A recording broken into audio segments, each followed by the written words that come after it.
참술심리사전 30번째 심리사전은 스키마에 관한 것입니다. 스키마는 인지적 구조, 인지적 틀, 인지적 도식이라는 말로 설명을 하고 있는데요. 인지는 사고죠. 그러면 우리는 사고의 틀, 사고의 방식, 사고의 패턴, 사고의 그 사람만이 가지고 있는 고유한 사고의 어떤 내용과 형식이다. 이렇게 이야기할 수 있습니다. 사람마다 스키마가 다 다릅니다. 부모가 가진 스키마가 다르고 그 자녀가 가진 스키마가 다르고 똑같은 물건을 보더라도 각자 자기의 스키마를 사용해서 반응을 하고 표현을 하고 있습니다.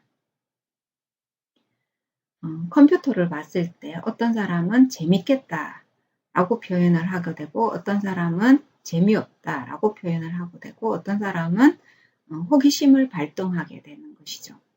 이것은 그 컴퓨터에 대한 이 사람의 스키마가 다르게 구성되어 있기 때문에 그 표현이나 반응이나 행동이 다르게 나타나는 것입니다. 그래서 행동은 인지가 선행되고 후에 나타나는 것이 행동이고 그 선행되는 인지가 바로 스키마의 틀에서 움직이는 것이다. 이렇게 볼 수 있습니다. 자, 그러면 스키마는 어떻게 개개인이 다르게 형성하는가? 자, 우리가 아주 어렸을 때로 이제 거슬러 가게 되면 영아기 시절에 감각으로만 우리가 생존하고 존재를 할 때 그때 스키마를 형성하기 시작을 하죠. 그래서 감각적인 것에서 좋다, 나쁘다, 어떻다, 만족스럽다라는 것을 느끼게 되고 그러한 틀을 가지게 됩니다. 성장하면서 그 구체적으로 스키마를 점점 채워가기 시작하는 것이죠.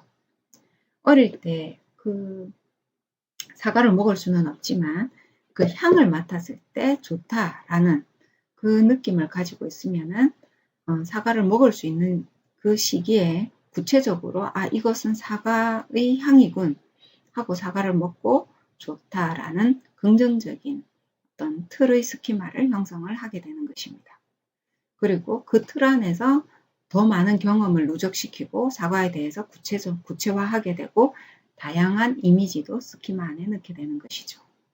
자, 어떤 사람은 이런 스키마를 형성할 겁니다. 냉장고 안에 있던 차가운 사과를 아기 때 접하게 되면서 차가운 느낌, 그 냄새와 그 사과의 향기와 차가운 느낌을 동시에 느끼면서 부정적인 스키마를 형성할 수 있습니다. 그리고 사과를 먹을 수 있게 되었을 때 그 스키마 안에서 사과를 크게 호감 있게 먹지는 않겠죠.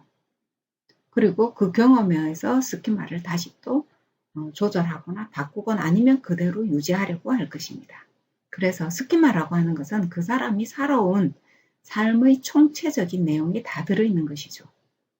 이에 따라서 우리가 행동을 하게 되고 또는 우리는 그 행동을 보고 저 사람은 어떻다라고 이야기를 하고 있습니다. 자, 스키마 자체는 한 사람의 사고라고 볼 수 있고 그 사람의 행동을 설명하는 데 매우 중요하게 작용을 하고 있습니다. 이렇게 본다 하면은 그 사람의 행동을 바꾸기 위해서는 스키마 안의 내용을 바꾸면 되겠죠. 그래서 우리가 인지치료를 하게 됩니다. 스키마를 점검하게 되고 스키마의 내용을 분석하게 되고 바꾸고 싶은 것이 있다고 한다면은 바꿔주게 되는 거죠. 물론 그것은 상담자가 바꿀 수 있도록 유도하게 되고 스스로 바꾸는 것입니다. 자, 그래서 스키마는 어떠한 사람이나 물체 이러한 것을 정보화할 때 경험과 또는 감각과 판단 이러한 것들을 상호작용하여서 조직화하는 것이다. 이렇게 볼 수 있습니다. 죽을 때까지도 우리는 스키마를 구조화하고 있습니다. 그리고 계속 변경하고 변화시키고 어떤 사람은 스키마를 잘 유연하게 변화시키는 사람이 있는 반면에 어떤 사람은 매우 좀 경직되어서 스키마를 사용하는 사람이 있습니다. 그래서 경직된 스키마를 가지고 있는 사람은 약간은 고지식하고 보수적인 경향성이 있다 이렇게 보이죠.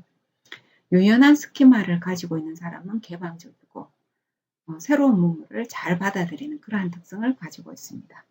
그래서 그 사람이 어떤 행동을 해서 나쁘다만 판단할 것이 아니라 그 행동이 나오기 이전까지의 인지적 구조를 살펴볼 필요가 있고 그것을 변화시킬 수 있다라는 가능성까지도 우리가 여지를 둔다면은 한 사람을 평가할 때 좋다, 나쁘다라고 단순하게만 할 수 없다라는 것을 알 수 있죠.